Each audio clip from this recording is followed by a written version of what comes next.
All right. Hello, everybody. Welcome back to another episode of Finance Junkies. Happy New Year. Welcome to 2024. It's also season 2. Season 2, yeah. Let's call it season 2. Season fucking 2. We've been gone for about 8 days. Everyone's been really busy. Carlos has had some life stuff happen. I think all of us should be back here today. But we're really excited to get into 2024, analyze the markets, crypto, everything going on. And we're happy you're here to join us. Carlos, anything interesting happen in your life? I had some good Thai food the other day. That's it? Thai food? Yeah, it was really good. Oh, and I had a kid. Yeah. All right. You have a kid. Yeah. You did have a kid. Finally, man. The kid was born. My baby boy came in the world. It was freaking awesome. Day after Christmas. We actually ended up having him a day early. Yeah. We had scheduled to go in on the 27th, and my wife was getting some weird complications on the 26th. They were like, just come in. I was like, why don't we just pack just in case they decide to keep you? You never know. And lo and behold, they were like, hey, if you want to stay, you can stay. So it was great. My wife really wanted him to be born on the 28th, just like personality wise. Like there's like, I got to send you this website that like analyzes personalities for every single day of the year, and it's freakishly accurate. So I was like, ooh, okay, let's wait, hold on. No, I got it. Pull up this website because I was born on the 27th, and I was happy that which day? October 27th. Oh, all right. So you want to do this live? Let's do this live. Let's do it. All right, let's do this live. All right, let's do this live. What's up? Happy New Year. Ali, Happy New Year. What's up, man? We are Carlos said there's a website that predicts your personality on the day you were born. And we're about to do that right because I was so happy your son was born on the 27th. I was like, all right, I'm a 27 baby. He's a 27 baby. I love that number 27. Okay, look, what's funny is like my wife and I I was just like doing research on like personality types, like not astrology shit, like psychological shit. And we were reading up on it one day, and I was reading on the qualities of people on the 27, 28, like around there. And I was like, wow, the 28th has like some really good qualities, especially since I knew his name was going to be Justice. I wanted to have qualities that embodied that. And then he's born on the 27th. I was like, all right, it is what it is. So when's your birthday? October 27th. All right, I'm just going to read this. You tell me how accurate this is. Let's see. Okay. Wait, is it October 27 or is just 27 the number? No, October 27th. It's like every single day of the year. I did not plan to do this today. All right, so let's go. October. Let's see how accurate this is. October 20th. We'll just know by reading your face, and then we'll do VITALY. What's your birthday? January 15th? All right. Me and Martin Luther King, baby. All right. You had a dream. Okay. October 27th birthday personality is the galvanizer. Your greatest challenge in life is overcoming your impatience. Okay. That's accurate. Yeah. The way forward for people born on this day is to understand that a lot of people miss out on good fortune because they aren't patient enough to wait for serendipity to visit. Huh.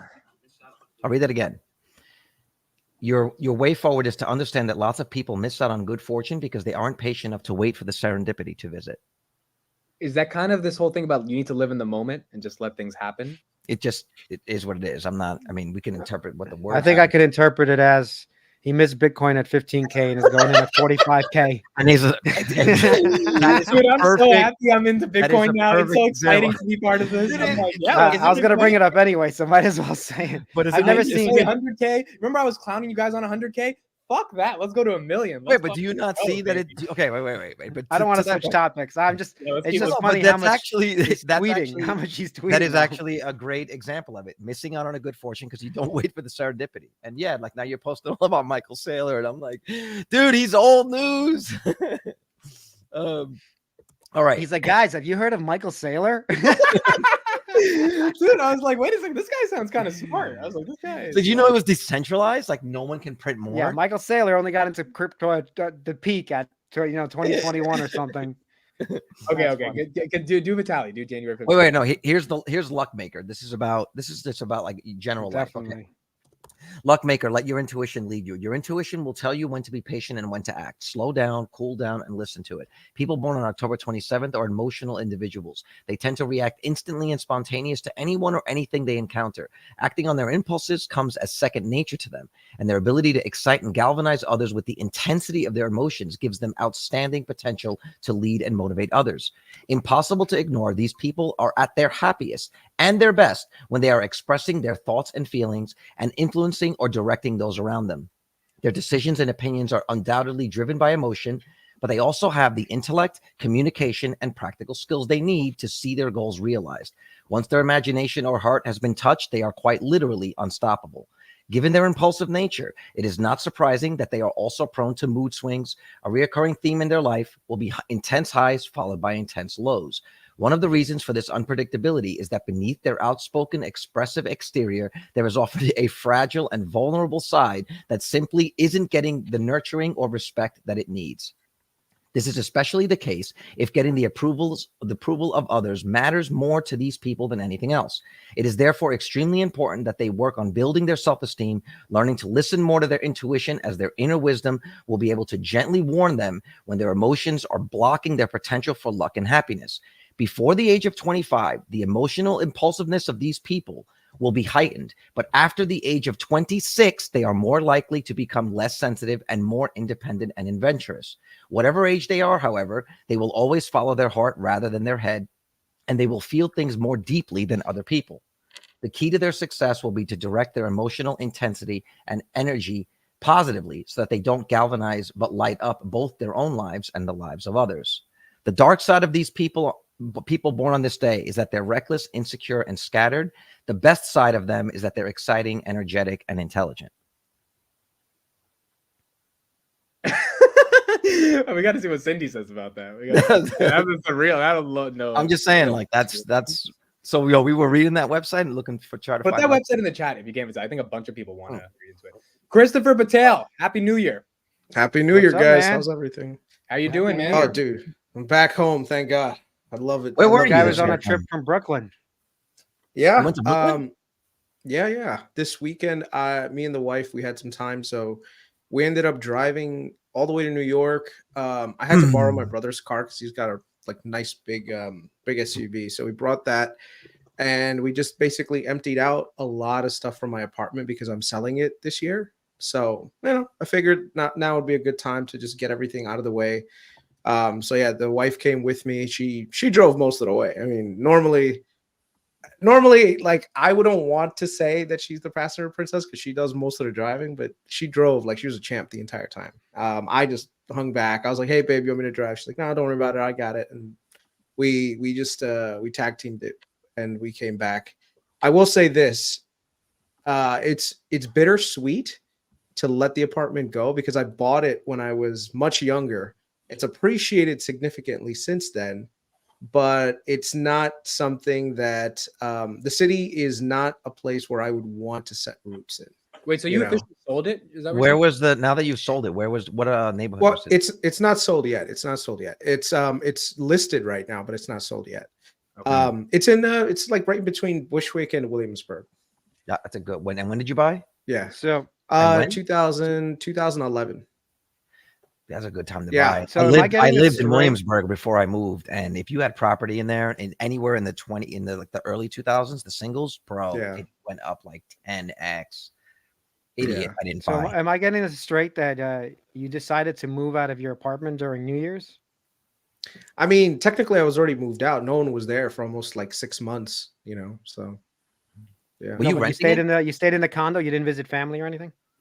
Not really. No, we just, like I said, we went with a purpose and we came back. We didn't really want to do too many things, and we also got like other things that we got to take care of like this week. So it's not like we were gonna stay for a while.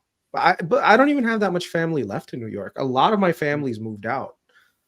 So I mean, can you guys think of people that you guys still have back there that I mean, you probably do, Vitaly, but I know Carlos. Do you still have like a significant amount of family there, or have Everyone's they there. moved? Everyone that I know is still there. It's actually quite an issue because I don't see them as often as I would want. And I've traveled back there enough, but that's a tough city to travel to if you don't have like a place if you don't have a key when you walk in that city. It's fucking tough. And I can only imagine that with like trying to travel there with kids. Hotels are just super small. Airbnbs were uncomfortable. Like I had an Airbnb in Greenpoint, and it was just tough getting the trains. It was just tough, man. And the city is like, at least last time I was there was 2018. Even prices were just fucking astronomical. Like you walk out of your house, $20 falls out of your pocket. It's like we went to a Starbucks. So my wife is like expensive. Starbucks aficionado. She loves Starbucks. And so she's like, hey, babe, let's go to like this thing called Starbucks Reserve. Supposedly, it's like a higher class experience. So we're like, we found great parking around my apartment. And you know how it is, guys, with parking. Like if you find good parking, you just park there. Don't fucking move. So we found you parking. Uber from there to your house. As you see a parking, you take it immediately. Yeah. It was like $20 to get there. And it was like a regular Starbucks with, I don't know, maybe like one additional like little thing, but basically it was just a whole bunch of homeless people trying to stay warm, in my opinion. That's all it was, with free internet. Where was this Starbucks? Williamsburg. We actually went to a Starbucks Reserve in Williamsburg. The bathroom, I went to the bathroom. My wife's like, can I go to the bathroom? I was like, no. This is the one you want to avoid. Like, do not try to go into this bathroom. You come out with a staph infection. So do you want to tell us before you left how Brooklyn treated you on the way out? So it treated me fine. I mean, I have situational awareness. I grew up in the hood, so it's He's nothing like, I was packing, and anybody want the smoke, they'll get the smoke. But I was talking to my super, and my wife was like, literally, we're about to head out, and some random dude is walking with like some birthday, like a birthday gift, whatever, and he gets into it with my wife, and my wife is, she's from the South, so you would think that she's just a very like proper person, like she wouldn't like raise the conflict bar high. Nope, she just let it out. But I was like, oh, who the fuck do you think you're talking to? Blah blah blah. And she's like calling me and texting me. Huh? What do you say to her? I don't remember. No, what did you say? Like, I think he said, what's your middle name? Must be stupid or something. And she said, no, my middle name's not stupid. Your first name is probably stupid or something. I've heard your wife on the phone. She can she's a little feisty. She's a little feisty. So yeah. Okay, we've got a lot to talk about today. I want to just share this out with everyone. Thank you, 275 people for being here. Carlos made a really special video to commemorate his the birth of his son on December 27th. So we're gonna watch this 4 minutes. It'll probably be the cutest 4 minutes you see throughout this entire. This is the 28th. So the kid was born the 27th at like 5 o'clock. I picked up my daughter from home early the next morning, and at 8 a.m. I went her so she could meet him in the hospital. Yeah, so this is I've watched this thing like 10 times, literally over the past couple days. Me too, dude. I'm not gonna lie, me too. So I think everyone will enjoy this. And also, Vitaly, real quick, I got this new computer, so I just texted you the verification code for the Google thing. I just need that, so I got to log into the Finance Checks account. All right, here we go. Let's listen to this. Play this. Where are we going? And who else? We're gonna go meet your brother. Yeah, meet brother. You wanna go meet your brother? What's your brother's name? Name is Justin. Yeah, very good. High five. Ow! That hurt. I like it. That hurt. Oh, what do we say? Excuse me. You say, excuse me. Can you push this button? Push it. Yeah, push it. Good job. Okay, come here, hand. Let's go upstairs. Oh, Okay, go inside. Can you push number 3? yes. Push number 3. This one's number 3. Can you reach? Good job. Come. This way. This way. Good morning. Good morning. I will be Richard. She's gonna meet her brother. How old are you? See, I'm 2. I'm 2. You're so cute. Okay, say bye-bye. Bye-bye. No, this way. She's going Me with first. her first, and then we go. Okay. Oh, you got a sticker. You want to put the sticker on? Okay, let me put the sticker On on. my head. No, on your head. We're gonna put it on your shirt. Let me put it here. Put it on my head. Not on your head. Not on your head. Put it right here. And you say, "I'm a big sister." Say thank you. Say thank you. Thank you. Okay, come on this way. Good parenting, bro. Forcing her to say Yeah, thank come you. here. You're Come you're doing it Like, right. here we Yeah. go. Okay.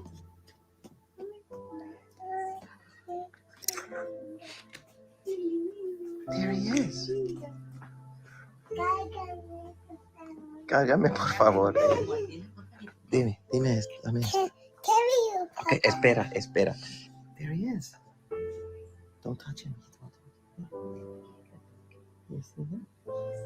Bro, I'm about to start crying, man. That music you got in the background. You had to carry him? Yeah. Okay, let me sit you down. That's what I told him last night. I called him. I was like, that fucking music. Stand up. It just happened.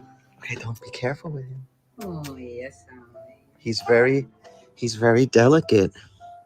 Hi, baby. Hi, baby. Hi. He's sleeping. Can you carry him, please? You want to carry him? Yeah, a little bit. A little bit? Okay, I'll let you carry him. Okay. Sit down. Oh, so Okay. cute. Here he is. Down, brother. That's your brother. Hey, little brother. Se llama Justice. His name is Justice. Look, he got brownie. Yeah, because he's just born. Hi, brother. Don't touch him. Yeah. Do not scream. Yeah. Papa, No not screaming. screaming. No screaming. The baby will wake up. Yeah, the baby will wake up and he has to Yes. sleep because he's still a He's little daddy. tiny baby. He's so tiny. He needs leche and he needs abracitos and he needs cariño. Cuidado, mamita. Hi, come on in. Yeah, come Come on. on in, look. Hi. It's my brother. His name is Justice. His name is Justice. Hi, Can you Justice. give me one, please, Papa? You want one of those too? Yes. Okay, we'll get you one of those. Look, he's sleeping. He likes you because he's sleeping with you. See? Let me give So him this. come down. Yeah. Mm. Oh, you're such a good big He sister. don't have earrings. No. Papa, can you carry him in a little bit so I can stand? You want me to carry him so you can stand up? Yeah. Okay. Ay, se lo van a dar de pie. No. Papa, please. No, because he could fall Wait on. a little bit. But he could fall on the Siéntate aquí, floor. mamita, ven. Stand up on the bed. Mami, siéntate aquí, ven. Okay. Stand up on the bed because he could Mamá, fall. ¿puedo poner con lo tuyo? ¿Qué ¿Qué quieres quieres? ponerte? En Ah, ¿quieres esa. un bracer? ¿Te quiero un bracelet también? Ok, ahorita te doy un bracer, ok? Look, he got a belly button. Oh, yeah. I have a belly button too. Do you have one? Yeah, Okay, Mama has one. I have one. Yeah, me too. So look, the baby brother has one belly button. Yeah. Button. I'm cry. I would like to be better.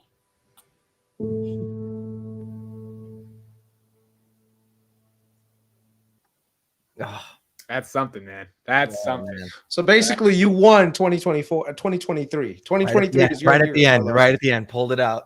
Right at the end. Bro, I'll tell you right now, I'd give up all my goddamn returns, everything, all the cash I have just to have a moment like that. At the end of the day, that's what life is really worth, and it's what life is worth living for, man. You know, You guys know the backstory of what I went through to have that Yeah, boy yeah. in specific. And so it was really, I was nervous, man. I'm not going to lie. I was really on edge until I counted 10 fingers, 10 toes, and like saw everything. And I watched everything. I watched the head come out. I watched everything and like, and it was great. And then the added bonus, I was like, yo, I'm going to get the child tax return for the whole year, even though I only got it for 3 days. I was like, yeah, boy. So I was like, it's just perfect. Like, it's perfect. All right. Well, speaking of on. money, let's get back into some greedy capitalist junkies. Let's Get do it. back into money. it's like, boy, you goddamn better be born. I'm trying to Like, use yo, you as a tax he's deduction. already making me money. Already. What I get, like $2,000 right in that pocket. Yeah. I was like, zip, zip, bang. Okay, let's talk about this because this is happening right now. We gotta discuss it. Bitcoin 45,000, highest price since April of 2022. Spot ETF approval likely January 10th. Kathy Wood bought 4 million shares of BITO ETF. A lot of these companies are getting ready to use Coinbase's custodian institutional wallet. Here's the question. How likely do you guys think the ETF is being approved? Do you think it's a sell the news event? And are you doing any other third order derivative plays like the Bitcoin miners to ride this Bitcoin rally? Let's start with VITALY. Yeah, I've been buying a lot of Ethereum, and also we talked about this, I think, a little bit. ETH, which is the way you buy the Grayscale Bitcoin Trust. So I think Ethereum is probably going to be headed first to 4K as fast as possible. So I want it to be extremely ready for that. And I already have a good Ethereum position. I want more Ethereum. So I think I'm still a buyer even at this price, because I don't think the run up hasn't happened for Ethereum that I expect to happen. At the what's same interesting time, is- wait, real quick. What's interesting is the last time Bitcoin was at $42,000, Ethereum was at $4,000. 4,800. It topped out. I remember. $3,000. Now a Bitcoin at $40,000, Ethereum is at $2,000. So that's why all the There's- money's going there's- towards. And there's Bitcoin. no like dilution, right, or anything that could have also caused What that. do you Is that because Actually, Ethereum's tokenomics have changed. Now they're basically you can now it's deflationary. It's no longer inflationary, or at least somewhat deflationary. Not that much, but they're burning more coins now than they're making per year. So this is actually a positive thing for the tokenomics of Ethereum going forward. Okay, so I think Ethereum is bound to have a massive run. In fact, I'm not selling it at 4K, but I think it's going to 10K plus. And I've talked to even I keep mentioning I have a brother-in-law who works on Wall Street. And I was surprised to hear how much of a Ethereum bull he is. I'm like, so what do you have? Like 5% stake in it? He's like, most of my retirement is in ETH. I'm like, what? Well, he's been in it for a while. This is not like he didn't buy it yesterday. And I'm like, oh my God, Wall Street people are actually pocketing away ETH. So yeah, they are. If he's doing it, his friends are doing it. That's the thing. right, but did he say that it was in terms of the money that he's allocated, or how big the position is? His retirement account, he says he has a pretty big position in Ethereum, which I'm not sure if that's Ethereum and ETH. We didn't get into all of those specifics, whether it's the grayscale. And I said, what about the grayscale thing? Is that equivalent to actually holding Ethereum? He goes, it will be when the ETF is approved. And he's very positive it's happening very soon. I wasn't as positive. I'm not as sure about the 10th and whenever it's happening. I'm still on the fence of that, but I don't really care. Okay. If it doesn't happen now, it's happening 6 months from now. So it's more like a waiting game now. I don't really care. At ETH at 2000 is a little bit more expensive than I wanted to buy it for, unfortunately, but it's still worth it in my opinion if it's going to what I think it's going to. Carlos, before you go, let me pose this question and then you can give me all your thoughts. There have been people on the Twitter sphere, particularly Kelly. I was going to say, who are they? Point them out to me. Because you roasted the crap out of me. Look, I'm like excited. Bitcoin's at 45K. And she's like, well, why are you so excited? You were barely excited a month ago. And I was like, well, I like making money. And now I'm excited. Is it wrong that I'm excited now that it's going up? Or obviously I don't get the gains you guys have because you guys have been in it since like $2. But still, gains are gains. Is that a bad thing? Or what is it? No, I think I posted something on. I think I posted something under there on X about that. That honestly, like you had quite a metamorphosis last year between the free speech and just that whole thing was huge. And then now we're talking about you're like waking up to what Bitcoin and Ethereum actually represent. I was actually most proud of that. The idea that you actually see crypto for what it is now, that it's not. No. He's not waking up to Ethereum and Bitcoin. He's waking up to $45,000 Bitcoins. He's not waking up to like the meaning of crypto. Come on. No. He's what's called a chaser. Thing is, no. In the business, it's called a chaser. Okay. Hold on. We were talking to him. I think we even had this channel when Bitcoin was at 45,000. It was just on the way down. Yes. Then it was like just shit on crypto. But now that it's on the way up, it's. But also, I'm not literally just chasing because price dictates, right? Price dictates sentiment. That's what's going on. Correct, but people can agree on Twitter. I've been posting my DD journey over the past 3 months now of like I'm actually listening to this fucking sailor dude talk. I'm like staring at this guy trying to understand this shit. Like I'm actually going through the orange pill process.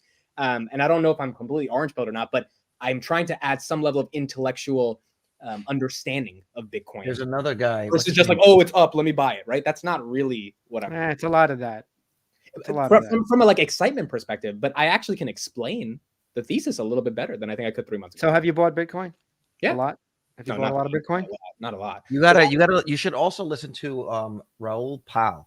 Yeah, no, and I know this guy. I've come across. He has some. He makes some very, very good, solid points that are easily digestible, very like logical, just casual arguments. He's not overwhelming you with a lot of like tech speak. He's just speaks very matter of fact. I haven't done the standard, but I was going through the white paper the other day. The actual Bitcoin white paper. The actual Bitcoin, and I've seen it a couple years No, ago. honestly, So that is such a brilliant, just such a brilliant document. If you think about it, like completely upended the entire financial system.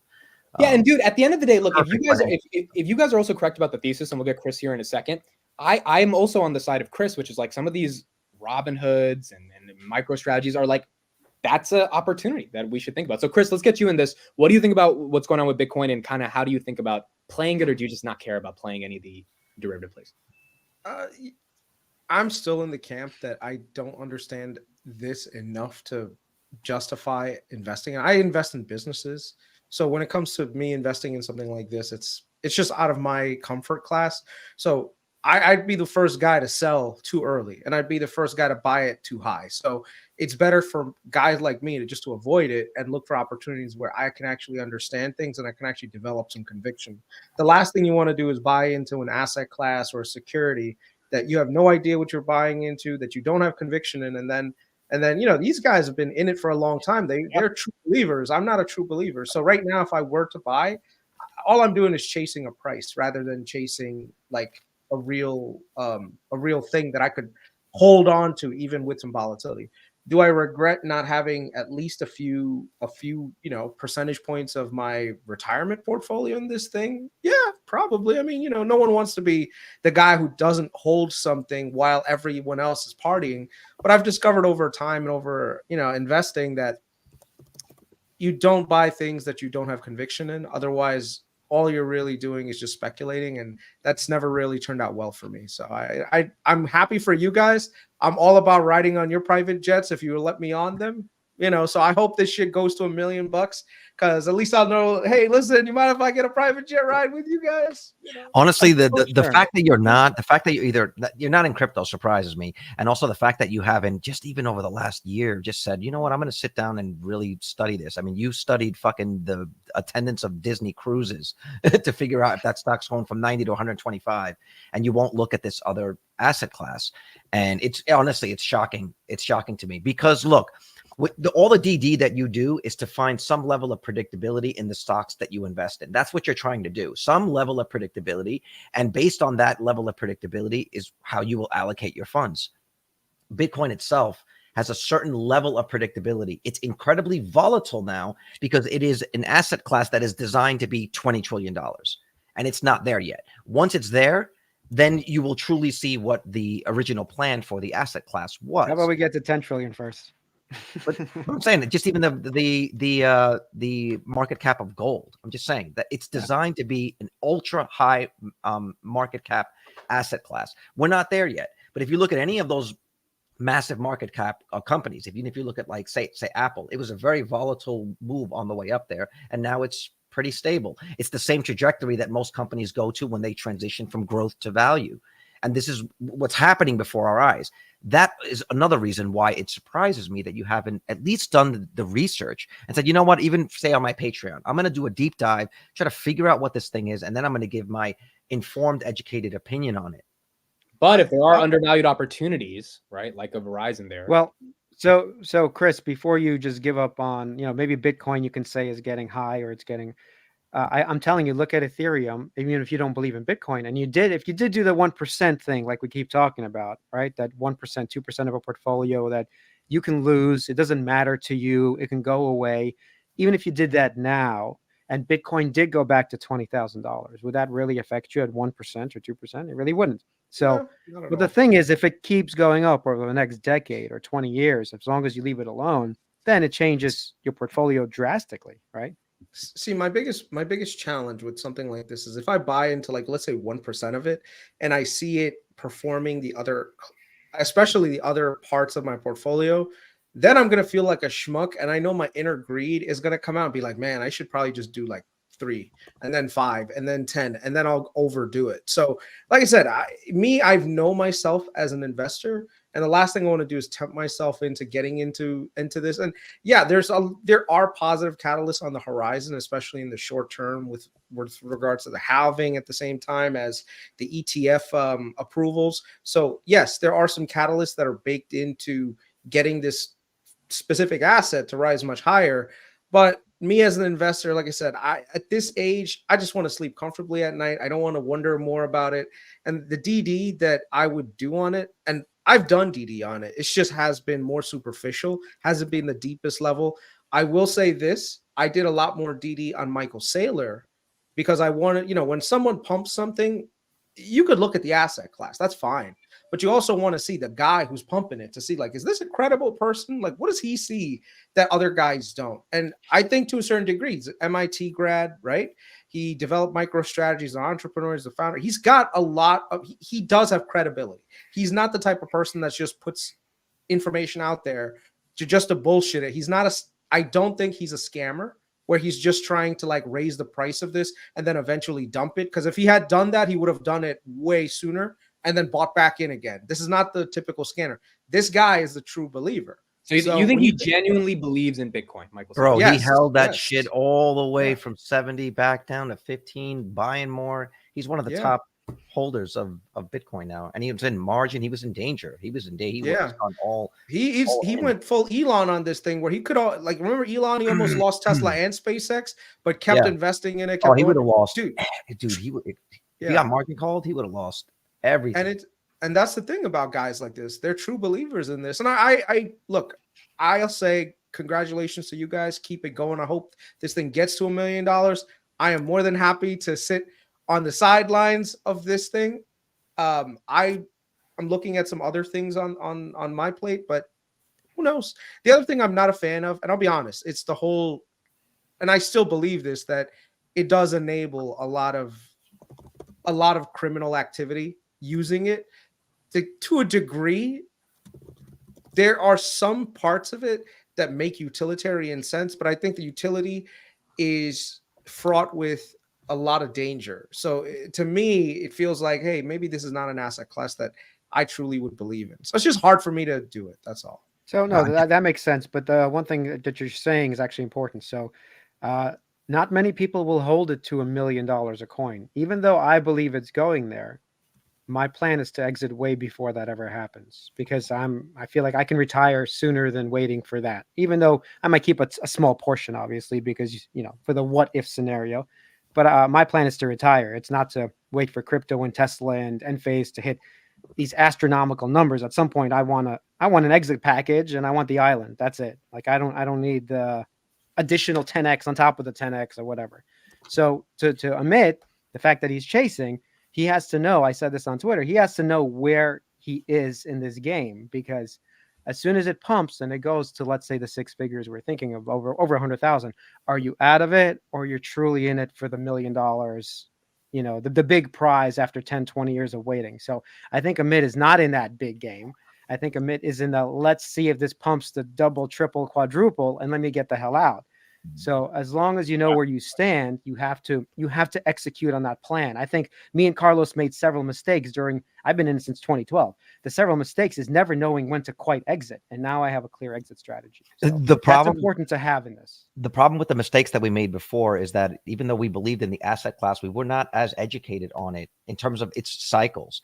Like, I think if we had sat down and actually read the white paper and understood what these halving events represent, I think we would have ridden all of them. And we probably have quadrupled the amount of all of the cryptos that we have right now, because we would have been able to buy back in the same position. We would have been able to sell better and buy back in. Sell higher and buy back in.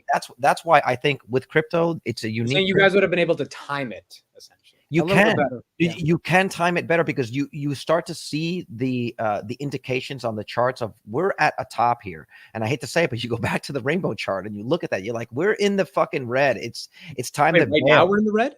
No. As you reach that peak price and you see it, you reach the peak price. As it says greed, and you're thinking it could go higher, that's when you're usually wrong. Yeah. And that's when that's getting to that point.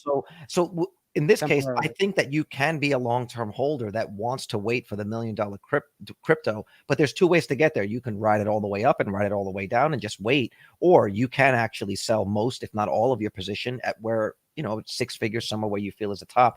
And then me personally, I'm planning to buy the same position, if not more, back at a cheaper price. I'm expecting it to capitulate after whatever it hits at the six figures back down to $40,000. That's what I'm expecting. I think 30, 40 is a good number. That's where I think it's going to settle back to. Okay, I think it'll go below the previous all-time high in the last cycle. That's just where I think, because I think the we've seen a lot of- 10,000, even the 20,000 is sort it's of over. on its way out. Well, Because- we have maybe a couple of months for that to happen, quote unquote. But then after that, forget about it. Well, because people will know more about it. They'll just know more. They'll be able to predict it more. And I don't think that you're going to Well, get also the ETF. If that happens, the ETF too. Yeah, they might not. They're going to be holding some. So I'm going to be there when it's $1 million, and I'm probably going to have the same, if not more, crypto than I do have now. But I'm going to take profits along the way because I got to live my life, and I want to take the off ramp at this point. yeah. So and I do that's my point, though. There is an off ramp that I know my off ramp. I know what number I'm trying to hit.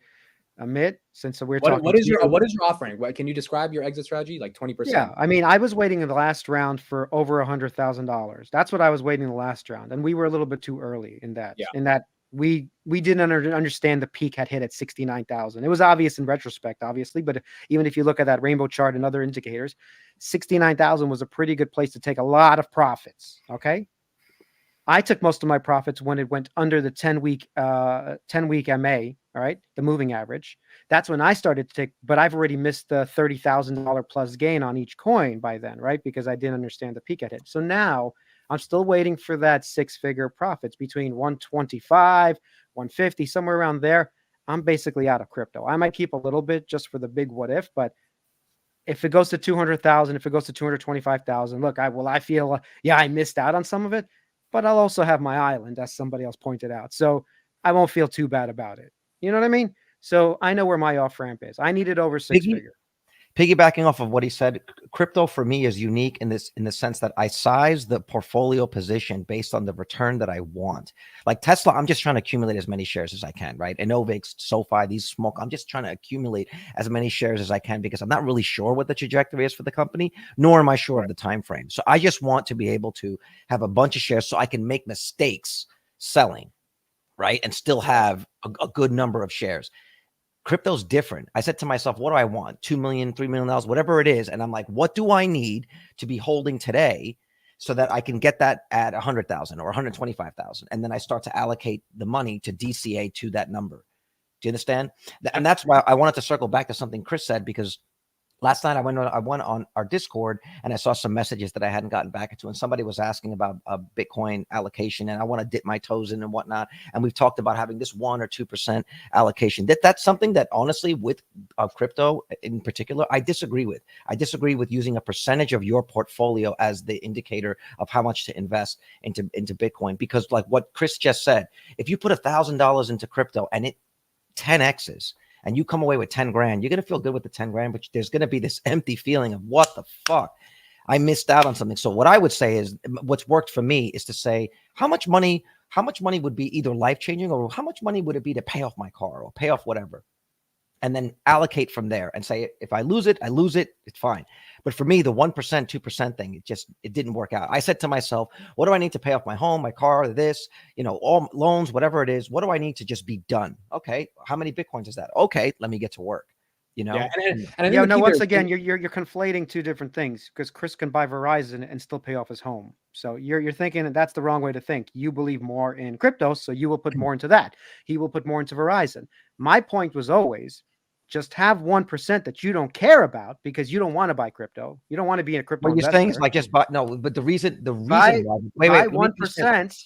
No, hold on. Buy 1%, and then if it goes up of your portfolio as you mature, and then that becomes 20%, that is not nothing. That is not insignificant, no matter which way you slice. I believe that, and I agree with that with most securities. But again, because it goes back to what I was saying about predictability, because these market cycles are predictable in crypto. To me and you now, after we studied it, we don't know. Yes, but what I'm saying is, if people are following the channel, if we're talking to KRIS, like we now know that there are events that are going to happen every 4 years that are going to reduce the supply of this thing, and we're going to get a run up. We don't know when it's going to be exactly, and we don't know how high it's going to be. And you do know that once you get that run up, it's probably going to shit itself for 3 years.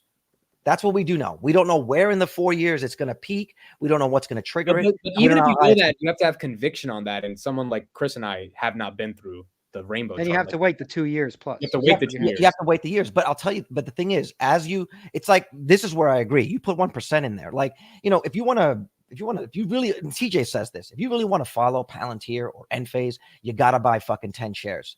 It's got to be sitting in your portfolio. You got to see it go up and down every day. Okay. If you don't actually hold it, any of it, then you're not going to really follow it. Once you put that money in there and you start seeing it every day, you start getting the news and you start seeing it, you're going to be happy that you've got a year or two of it shitting itself and trading sideways, because you're going to be like, I could never put all of this money in one shot, and I never would. But over a year, if you DC, there was a chick on X, I saw her posting yesterday in 2022. Yeah, in 2022, in January 1st, she was like, I want to learn about crypto. So I started a DCA into Bitcoin, $1 every day for the entire year. She goes, she goes, at the end of 2022, I decided to do it again in 2023. So she put $1 every single day for 2 years. So she would have 700 and whatever dollars, right? 365 times 2. She'd have what, $730. And then she's like, I opened up the portfolio to see the value the other day, and it was like over $1,200, right? She's now learned about that. And this was her crypto channel being like, this is why I'm telling people to put a certain percentage of their money or to invest in Bitcoin. That's the way that she did it. You know, I did it differently. But I think once people get it in their portfolio and you start seeing it, and then you start looking back at historical, it's not a young asset class anymore. You know what I'm saying? Like, so I think you're missing the point on years. what KRIS is. KRIS and people like him, there's a lot of people who will never invest in crypto. So that's not even a discussion. Just like I won't invest in $1 million in Hood. Even if I think it's going to $20, I just don't believe it. I don't care. I'm not going to do it. There are people like KRIS who just don't believe in Bitcoin, don't really understand it, don't really care to. My point was always, if you lost 1%, it would never kill you. And if that 1% turned to 20 that you hid from yourself in some account on SoFi because you never check your SoFi fucking account because it sucks, then that turns to 20%. That's an amazing thing. But you're missing my point, because you could totally ignore it and it can happen anyway. But you're missing my point, because I would never do that with Hood or SoFi either, because they're securities. They're not. No, but I bought a little Hood. That's the big difference. The big difference is that it's not a stock. The big difference is it's not a stock. And the investing strategy. You're conflating investing strategies. That's what I'm talking about. No. You're arguing a point I'm not making. I'm just saying, with crypto specifically, the movements in the price action are somewhat predictable and somewhat built into the technology. And also, it's not a security. It's not a stock. There's no CEO. There's no earnings. There's no PE. It's a different asset class. That makes it worse for people like KRIS, not better. What you just said. They're less excited by what you just said. Hold on. Not more excited. But we've made the analogy before that Bitcoin, crypto, all of it is much more like real estate than it is a security on the stock market. And he has got a home that he bought and sold, you know, or is about to sell. When you start looking at it as a property and you start seeing it that way, but I feel like that requires the orange pilling, and that's tough for you to look at Bitcoin like property. Like that requires you in VITALY in 2012. You got to buy in. And by the way, I didn't buy in day one. In 2012, when I first started trading it, and Carlos was there, I was like, Carlos, let's mine this shit. And we started mining Doge. I had put all these computers together. I was mining Doge. I was like, this shit ain't worth anything. It's costing me more in electricity. That was 2012. Okay. It was honestly, if we just kept the Doge, it would have been worth a lot more too, because it was 0.00005 I had my 5 computers in my house running it. This was in the middle of the summer. The house, I had to run the AC so much to cool the house. It cost more for electricity. Yeah. That's what and my girlfriend at the time was like, what the fuck are you doing? I'm sweating. I just want to watch The Bachelor. My point was like, it takes that kind of mentality for initially, okay, let me try to make some money in it. 2012. 2013, 14, 15, you don't understand it at all. It took like 4 or 5 years. I'm selling Bitcoin for like cheap. I'm thinking $600 I made on Bitcoin is great in 2000, that time range, and you just don't get it. And then it takes you like 2 of these cycles to really understand what's going on. That's what happens. And this is what you're asking everybody to go through. Not everybody's willing to go through that. And I understand that. That's why I say gamble. You get Bitcoin at the price you deserve. Well, no, hold on, gamble 1%. I'm not a portfolio you ignore and then leave it alone. Carlos, make your last point, then we'll get KRIS, then we got to move on. Go ahead, Carlos. The recommendation I'm making is not for people that want to dip their toe in. I'm saying for someone that is orange pill, that is like, I believe in it and I see it. How do I allocate? What do I allocate to it? My suggestion is to say, if this thing really is going to do what we think, 4 or 5x, say from this point within a year and a half, how much money do you want to make? What's a life-changing amount of cash for you? Right? If you want 150,000, let's just say, and you go, okay, that's 50 grand. That's a lot of freaking money. Okay. But would you, if you're thinking that if you believe in the tech and you think that this is really going to happen in this time frame, especially when you look at, we have never ever, even all of us who believed in crypto, have never had this many positive catalysts on the horizon. We've always talked about the halving, but we've always been like, oh, I hope the institutions get in. We know that they're in now. And we talked about a spot ETF. Well, now there's applications for it, and the freaking date, the freaking date, whether approval or denied, is gonna be what, in 7 or 10 days. So back to the original question of this, I do think it's going to be approved. Maybe not all of them. Maybe that'll happen over time.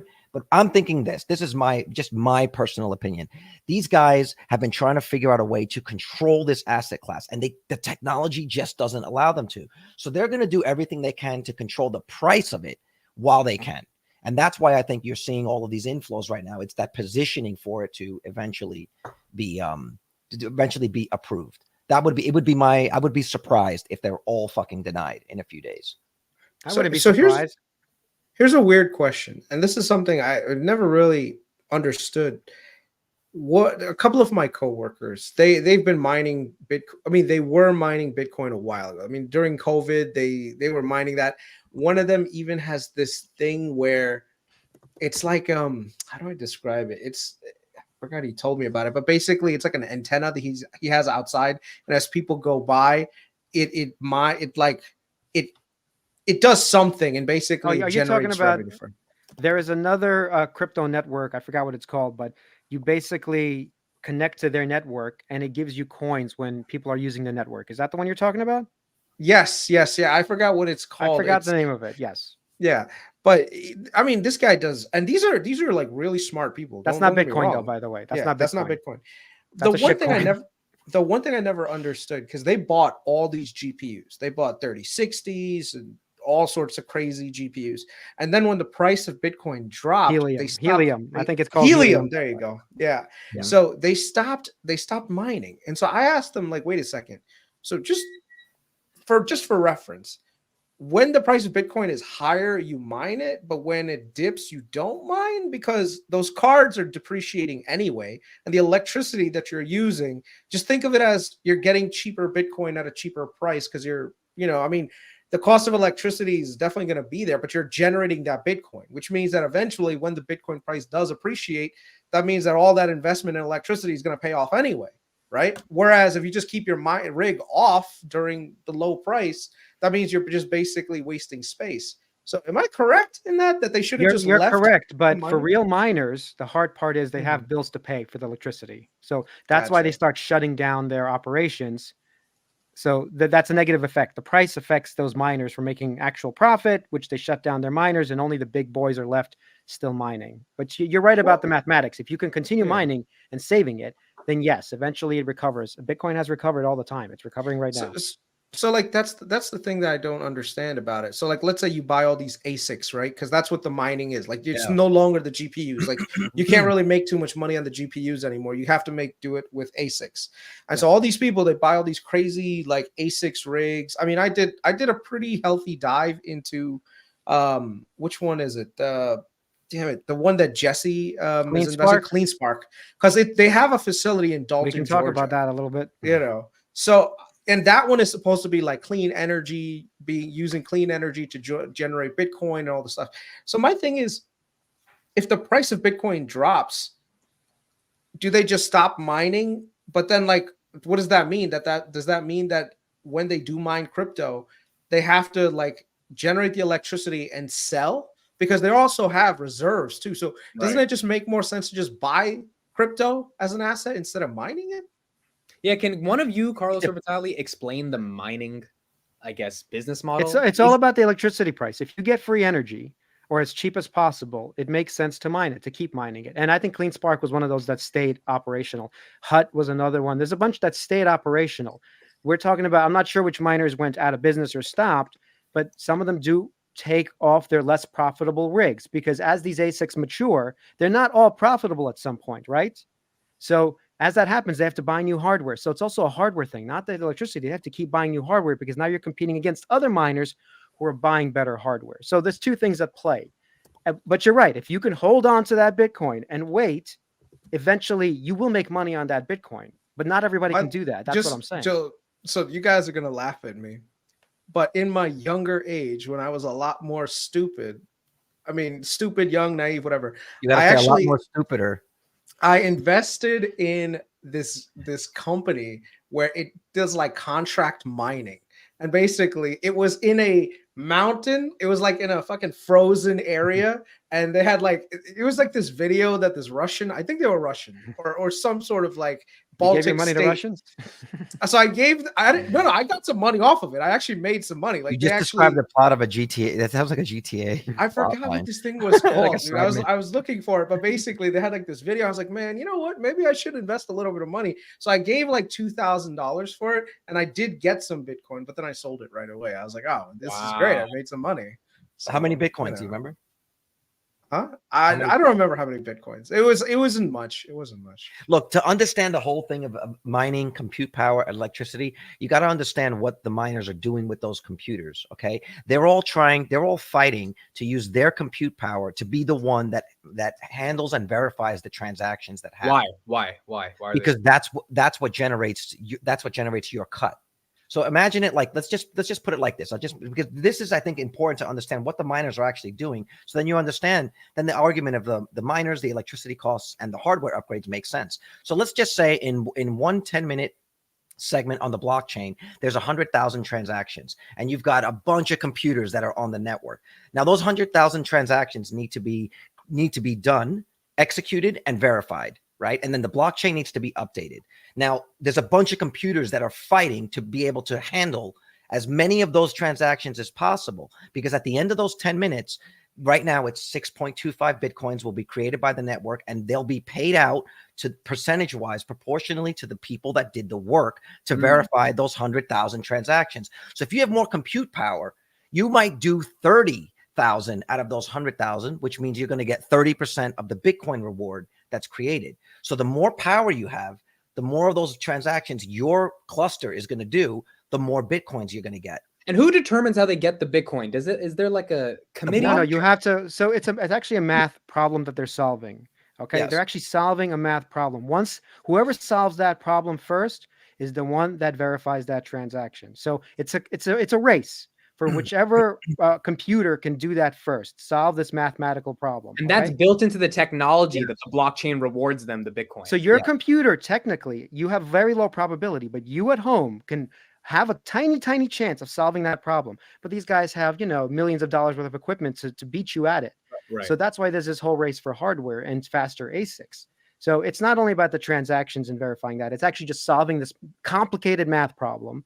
And you can look up how it works. I'm not exactly sure of all the. And you have to join a group it. to do it. You have to join a group to do it. Usually, right? you have to join a bunch of other miners because that's the best way for you to split you join. Yes. I mean, hold on. This helps NVIDIA the most, right? If Bitcoin goes up, that was one of the reasons why there was such a GPU shortage for a while there. Like once Bitcoin mining became a thing, they couldn't make enough GPUs for it because people were like, oh shit, this is great. I think at a certain point you weren't actually able to mine using GPUs, and it was only CPUs that would be able to do the work. And then once the network changed, and keep me honest if I'm not remembering that correctly, but there was a point when it was just you could only do it on CPUs. That was the beginning. Then GPUs came, and now ASICs. So it's a race. It's a hardware race. And that's right. And so that's the back end of it in a nutshell. So now that you understand that basically the more compute power you have, the more of those transactions your team or your cluster is going to verify,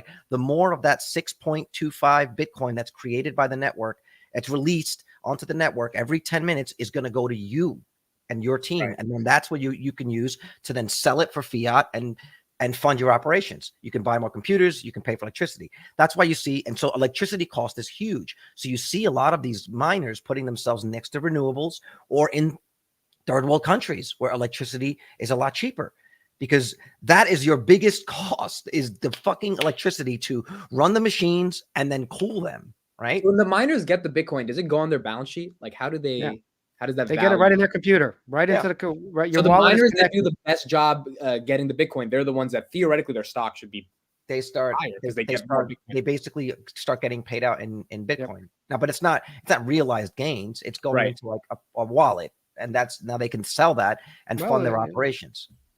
Right. It goes on the balance sheet. It's considered money. It goes on the balance sheet. And another thing is we're bringing up these miners, which are definitely a proxy play. And I was looking at Cleanspark at $5. Yeah, I was going to say, besides, well, why are you in Cleanspark? Why did you invest in them? I did invest in Cleanspark. I actually have a good position in some calls too in Cleanspark, and it might tank. That's the thing. But I want to show you. Let me just show you the chart of Cleanspark. Why I found it interesting, at least. And this is a pure gambling thing for me. I'm actually much more involved in buying Ethereum, buying Bitcoin, and just holding it. I think that's the best thing to do. That's where 99% of, but not to take a little gamble on like the miners this time around, which I never have in the past. This is the first time I'm actually doing it. So let me just show you just what I sort of noticed from the chart. And this is all, you can consider this BS. Go ahead. You were asking something? Real quick, right before you show the chart, I want the next topic after this is going to be 2024 predictions. I didn't even tell you guys I was doing this. I just thought of it on the spot. So in the chat, think of your, let's say, top 2 predictions for the market, economy, politics, whatever this year. All you guys can start thinking of it as well. And then we'll end off the show on our top 1 to 2 main predictions for the markets in 2024. All right, go ahead. And the last thing that I want to say before it shows the chart is that the difficulty of the mathematical problem that the computers need to solve in order to verify those transactions changes dynamically with how many computers are on the network. So as you pull computers off the network, the mathematical problem becomes easier so that you don't slow the network down. The more computers get on the network, the harder the problem becomes, the more power you need. You understand? It's a scaling. It scales. So this is what people say. Well, what happens when there's no more Bitcoin left? Well, the mathematical problem will become so easy to do that it'll be very easy for a very small number of computers to be able to support the network.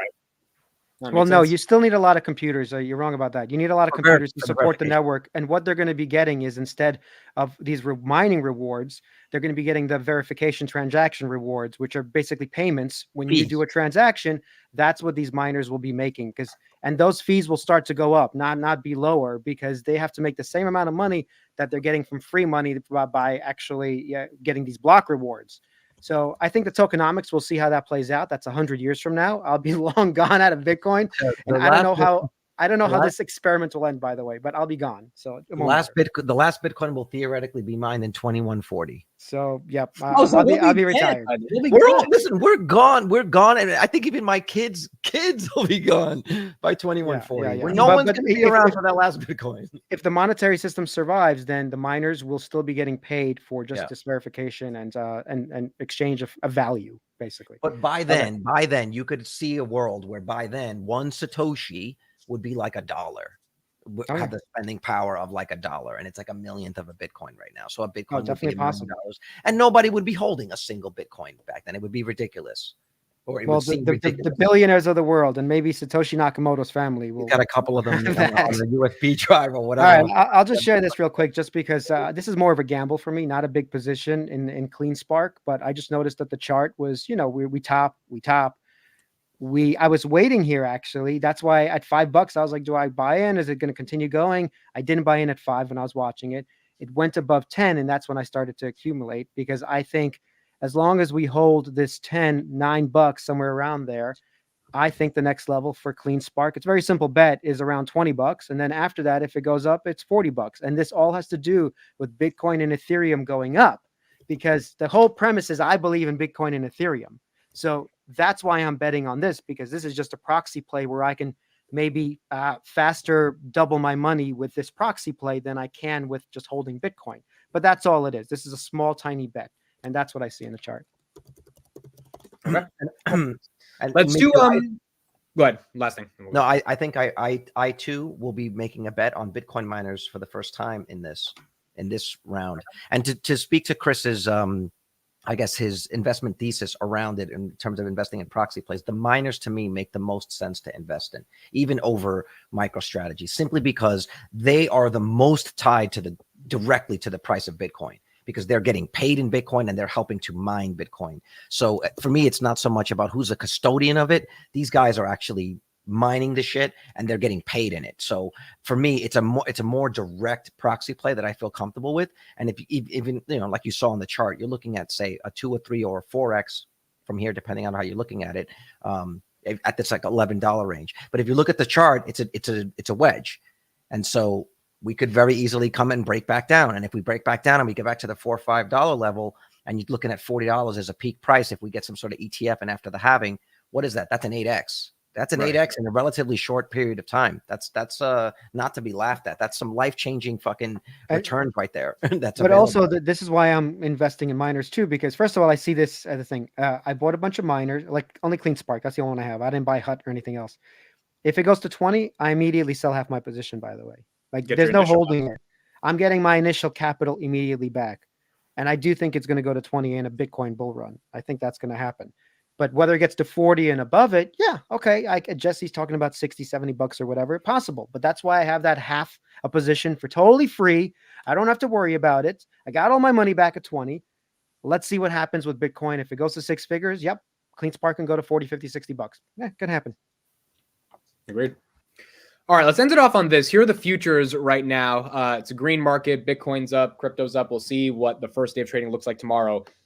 Who wants to go first? What is a prediction you have? I mean, we know you guys crypto, 100K, all that stuff. But like, if we have to think about some stocks or macro, maybe politics, what is a maybe contrarian position you have on what you think is going to happen in 2024 markets? We know Tom Lee thinks small caps are going to be up 50%, right? He's publicly made that.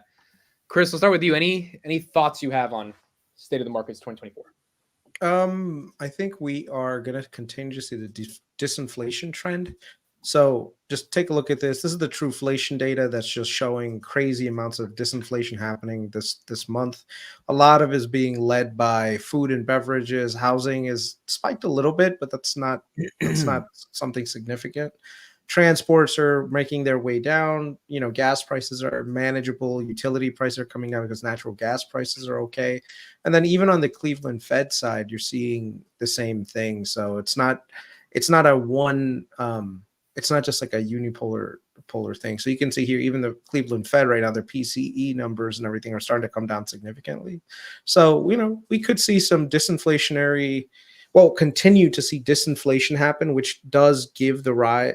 And I think I was a lot less likely to believe that we would get a March cut than after seeing some of the data. I still am thinking that it'll probably be a little bit further out than most people are assuming.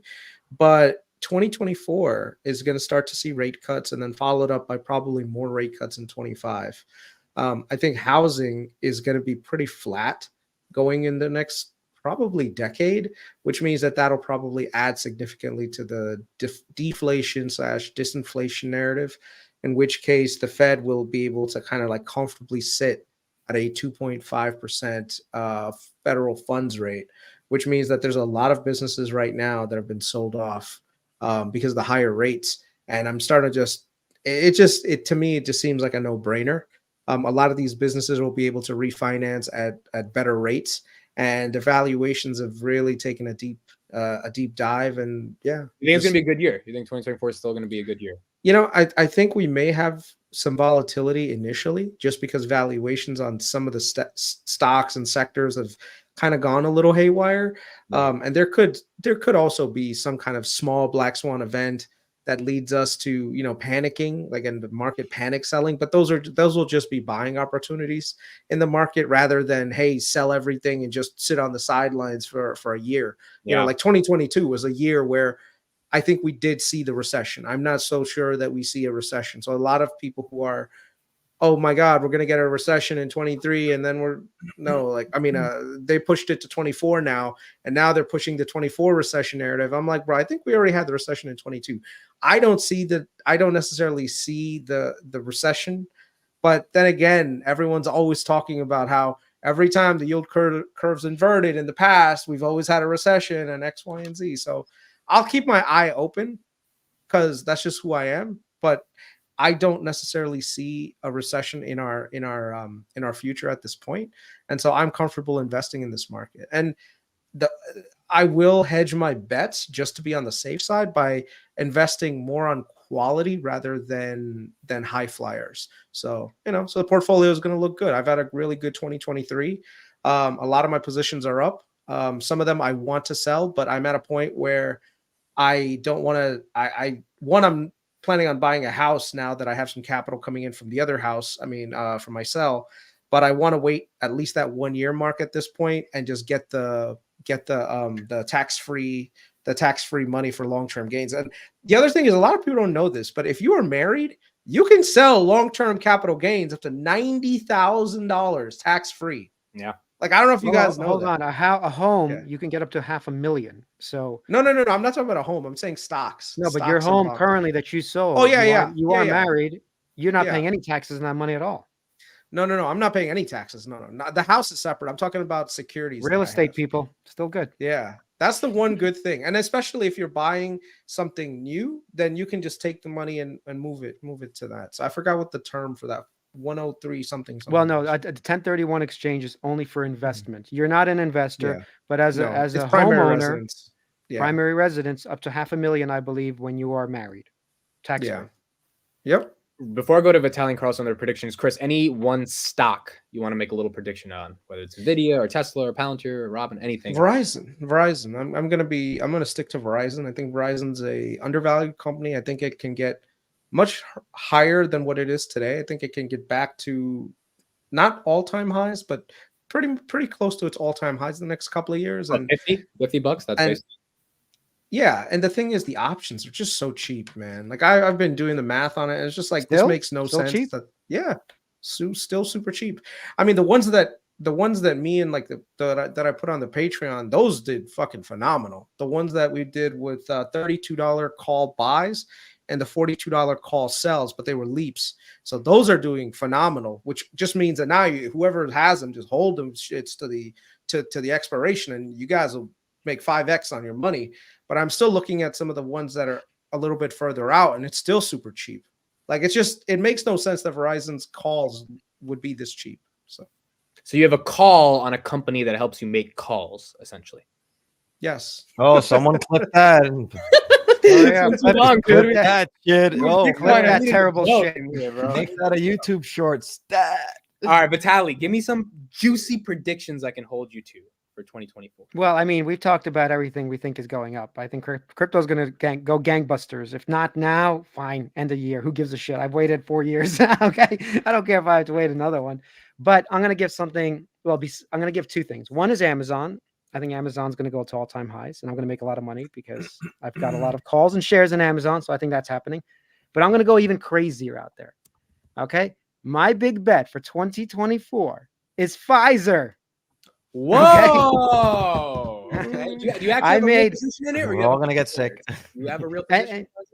So I did. I actually put in way more money than I originally ever thought I would put in Pfizer, and I bought a lot of calls for 35 strike leaps. I only buy leaps. Oh, that's not. So I have 2 years for over $35, and Chris talks about his Verizon 5X because there's going to be a Pfizer 5X coming up. It could But be. next pandemic, There could Vitaly's be. gonna be like, "Ooh, a pandemic, huh?" Everyone go get the jab. Go I'm get the looking jab. forward to the pandemic. You can see Wow, Vitaly in man. Times Square just coughing on people. Doing the pod double masked. Fucking- Yep, Yeah, Vitaly I think got no Pfizer ethics. is undervalued. I'm still going to stick with that, and I bought shares too, not just the calls. I bought shares. That's Oh funny. man. That's funny. Okay, so Pfizer, so Amazon back to all-time highs at 180, and then Pfizer 35. Hopefully. And we can say There's- Google, of course. Google Yeah. too is going to do really well. Google and Amazon are going to do it. There's just one comment that I just want to highlight really quickly, and I'm glad that person that Rocco Stouts. The options are cheap because implied volatility is garbage. Can you click on that? Yes. Mhm. This is Okay. the same thing that happened. That with is- Robinhood, by the way, their options were dirt cheap 5 weeks ago because of the So this guy You is should check abs- Pfizer. I'm in Wuhan Yeah. already working. So this guy is absolutely correct. The IV is super low for Verizon, but the point is when you go IV means jack shit 2 years out. When you're doing options leap, that's 2 years away. IV is not your problem. You just want to keep your eye on the intrinsic value. And the reason for that is very simple. Because if you look at currently Verizon's trading at a 7 PE with a 7.25 dividend, right? Which right now at a 5.5% federal funds rate, does not look that appetizing. It's like, oh, you know what? It's whatever. But when the federal funds rate comes down to 2.25 and you're not getting jack squat from your bank anymore or from your money market, you're going to go out looking for yield. And the best place that a lot of these people are going to be finding yield is by buying up dividend Pfizer. stocks and companies like Pfizer, who Oh, so are hold on. known to be You're saying the raising their options are cheap right now because Yes. the IV is low because no one is expecting because the delta between a 7% dividend and a 5.5 Fed fund rate is nothing. So there's no momentum. But as soon as that leaves, the options volatility, the IV goes up, which means the options get Well, more no, expensive. the IV will get. Usually, what happens is towards earnings and towards shorter dates, your IV is naturally going to go up, right? So you're Right. going to have that.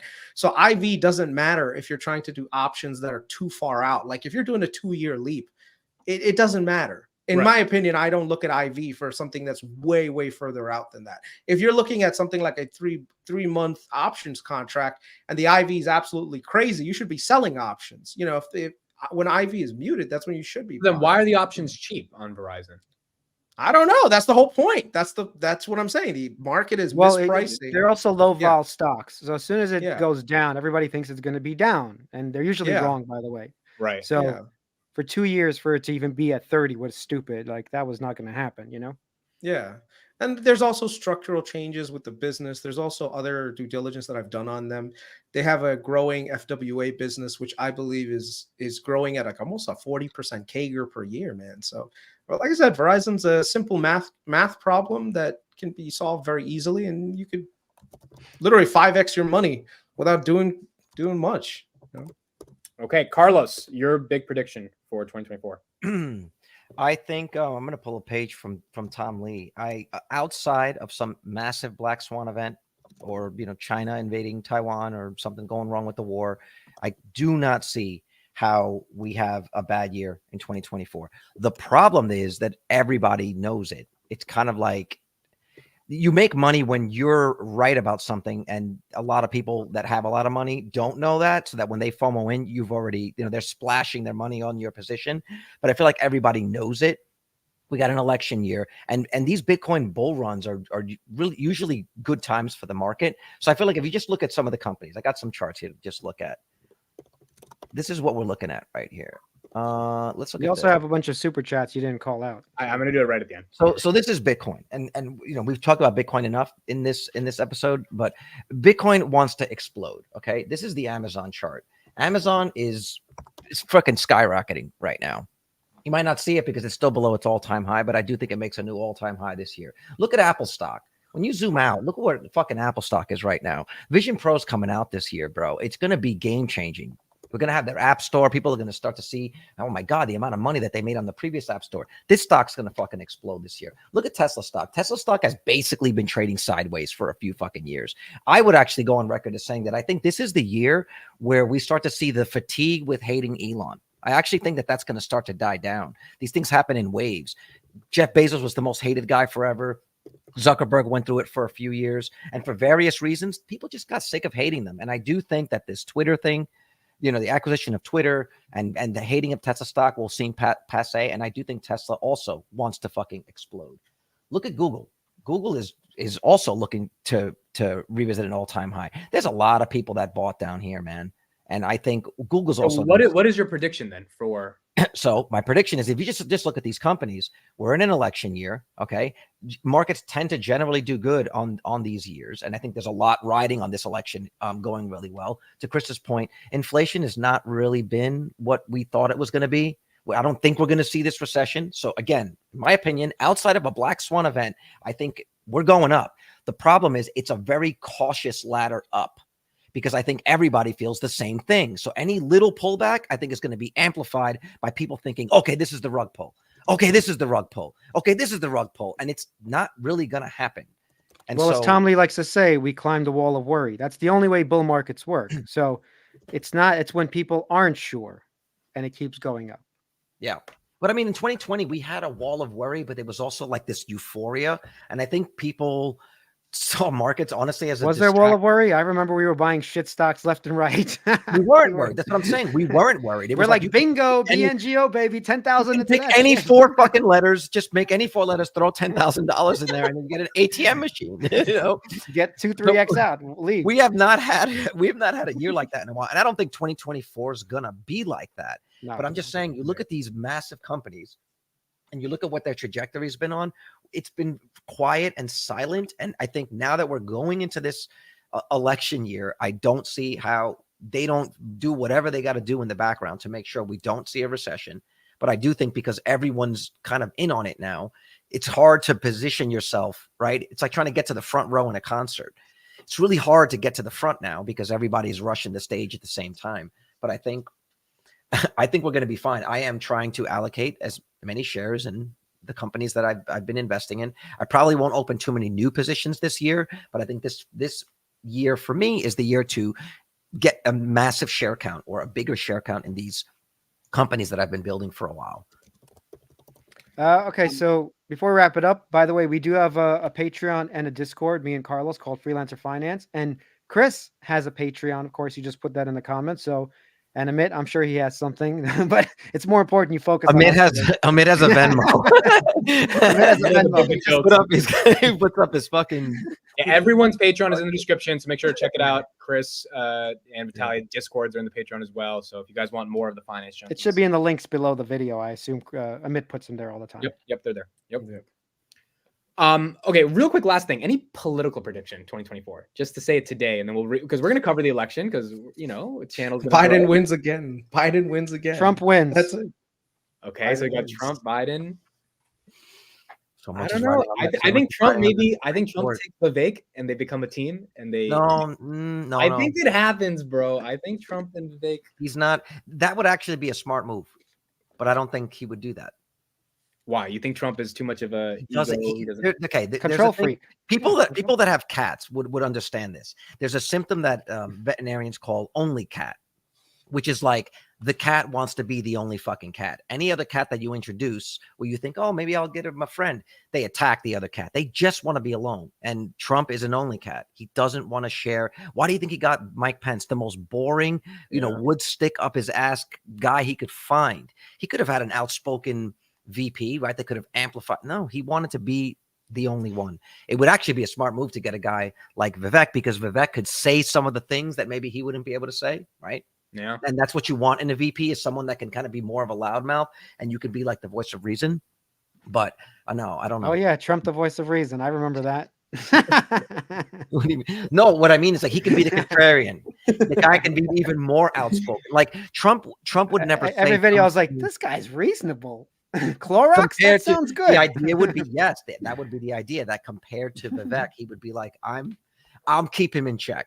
Right. Like the I Dick just Cheney. think Dick people Cheney are- was more outspoken than Bush. It'd be a good duo. It'd be He a made, good he duo. made Bush look a little bit more reserved. Like, that's the guy I want to have a beer with because Dick Cheney will slit your throat. You know We what I started mean? missing I- Bush at some point. That's how That's bad it how- got.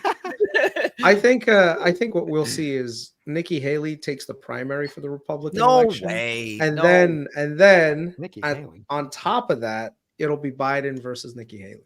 Wait, you think and Trump's gonna then- lose to Nikki Haley? You think that's gonna happen?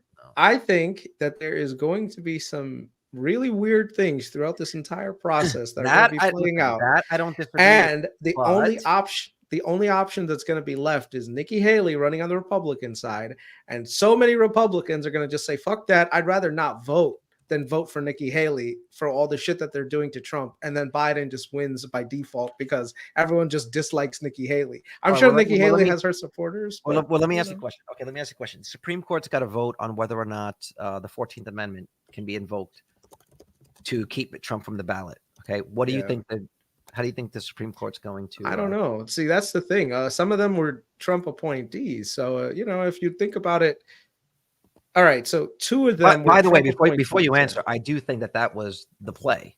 That was the idea. Is like no matter what, we got to load up the Supreme Court because we need to make sure that if shit actually goes down on the state level, that we've got these guys that have our back. And this would be the moment that would pay off if it goes the way that he It's would gonna want. pay off.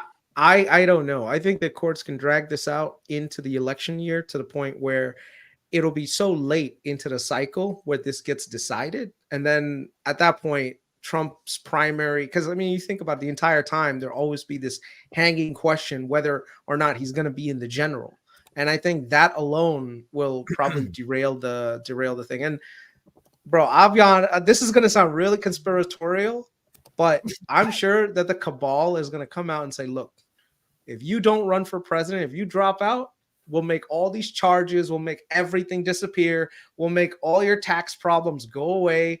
We'll stop prosecuting, your family for fucking deals that were made 2 centuries ago. And that is the price that you're going to have to pay. And Trump, and we'll double your pay. No, Trump will just say, you know what? I don't want to deal with this bullshit anymore, and and move on. Yeah. I thought you were going to say, listen, if you run, we're going to put you in KRIS's blender. I don't know if that's a controversial take. That is something, politicians would do, by the way, to make a problem go away. That is not that controversial. Yeah. I mean, dude, they're going after his assets. You got to remember this whole thing with Letitia James in New York.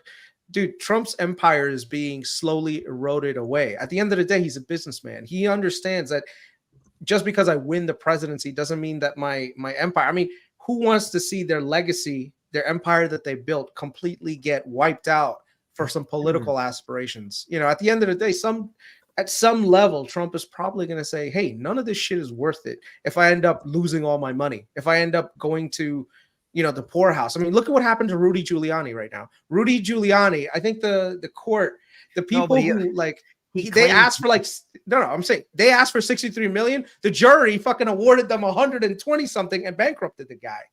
I mean, dude, it's crazy. He claimed bankruptcy essentially to get out of it. Like that was a strategic move. Like 2 days later or a day later. Yeah, I mean, yeah, but the point is, anyone who disagrees or anything like that, the court systems are coming at them in their particular liberal states, and then using the jury system in their liberal states to get these people, in a position where they get, they get screwed over. So, bro, if your scenario plays out and Haley gets the nomination, I think they run Newsom instead.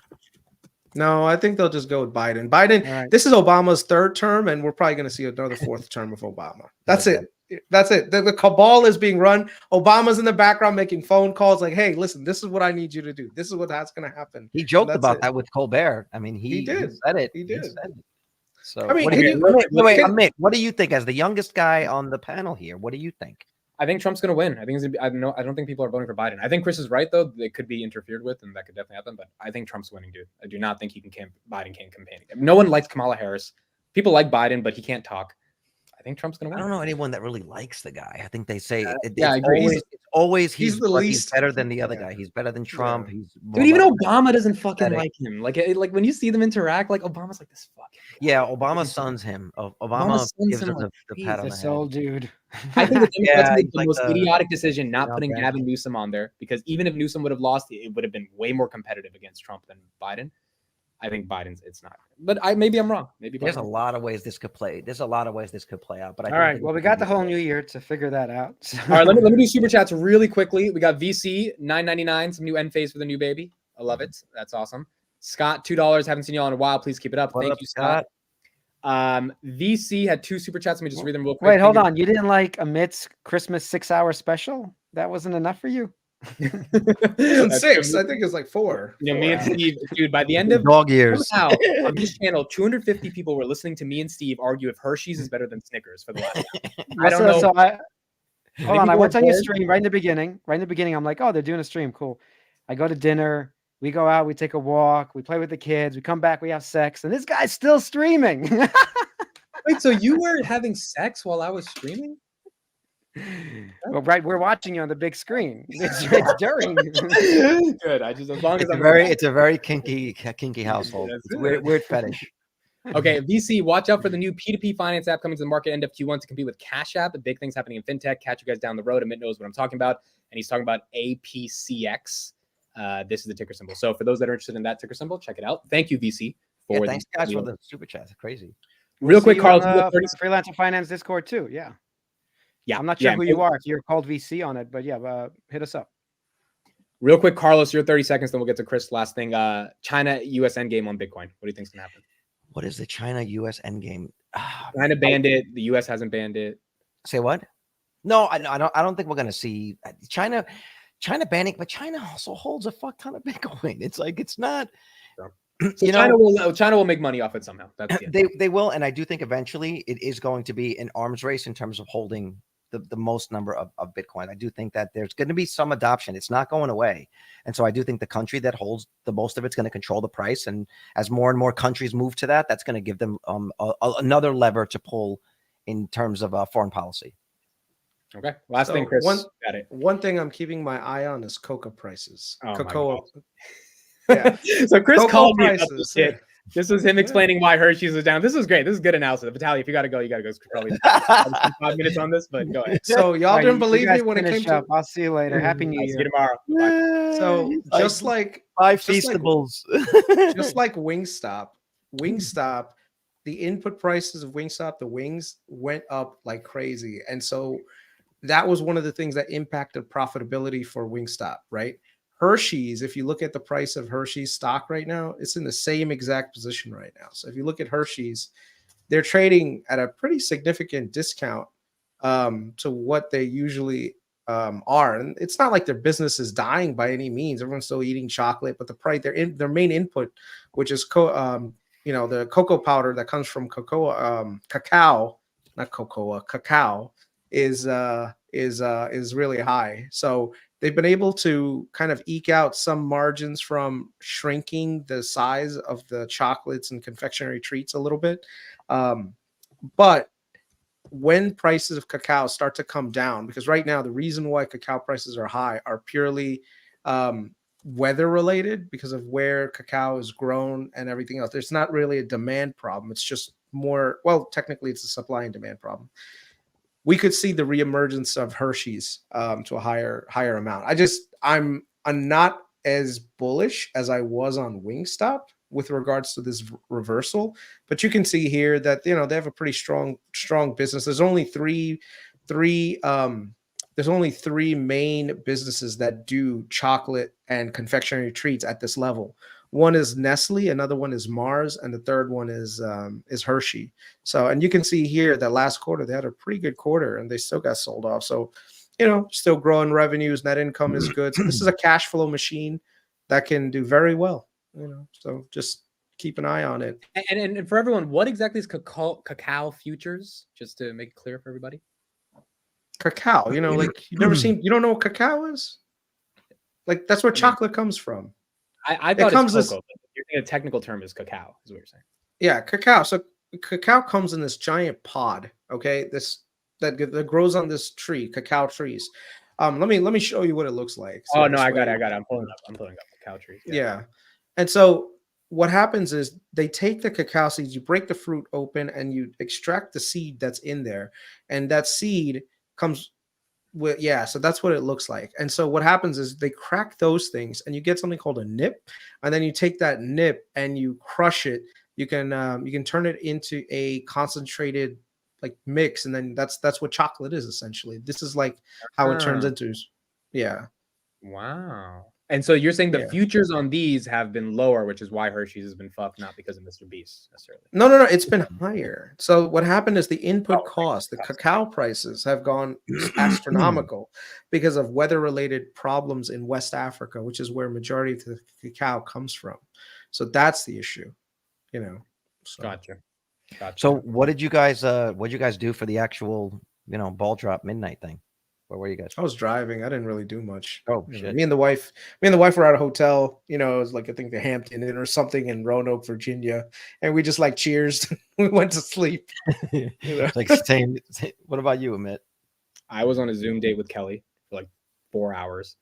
And so literally like we didn't watch the ball drop or anything. We were just drinking. I drank a whole bottle of rosé. She drank. Oh man, he's like, I drank a whole thing of Mike's Hard Lemonade, and I got. Dude, people were clowning me on Twitter. They're like, rosé. I'm like, what are you talking about? Rosé gets you drunk, and it tastes like soda. It does get you fucked up.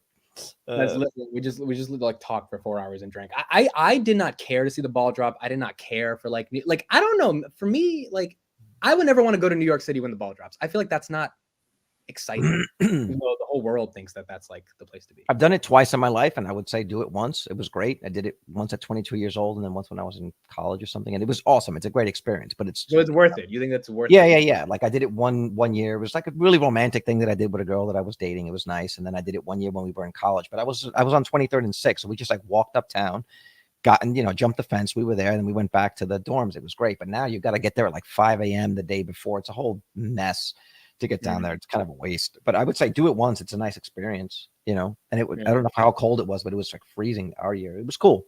It was cool. But this year I saw something posted on X, and I said I got to try it out. So the metalhead fans in the chat will know there's a song called Blind by Korn, and it was their breakout hit. Okay. And it has this long ass buildup. And at the end of the buildup, right before the beat comes in, the lead singer says, "Are you ready?" And then the beat drops. And someone posted on X that said, if you start that song at 1:59:08, then he'll say, "Are you ready?" right before the ball hits midnight. So last night we were up. My daughter fell asleep, and my wife was actually nursing the boy. And then I went into the kitchen. And at 1:59:08, I started the song, and it worked out. My wife was like, "What are we listening to?" I was like, "Get ready." And then it's like 5, 4, 3. Are you ready? To look at beat drop. I'm like moshing. Was Savannah around. excited? No, But it she was like, awesome. she It was awesome. So for anyone in the chat that knows that song, it works. 1:59:08. You got to start the song. It was badass. It was fun. and then they had given us at the hospital, they gave you this like cider, this like carbonated cider in like a little champagne bottle to like toast for the kid. We didn't have a chance to, so I opened them up at midnight and we just shared a little cider. It was nice, chill. Yeah. So I think we all had a nice New Year's Eve, old chill, nothing too crazy, no parties, no clubs, and it was good. I liked it. Enjoy. Yep. Speaking of which, I'm gonna get going. I gotta give the kid a bottle, and I'll see you tomorrow. Thank you, everybody, for being here. We're back, 2024 Finance Junkies. We'll see you tomorrow night. Bye, Later. everybody. Take care. Have a good one. Have a good one.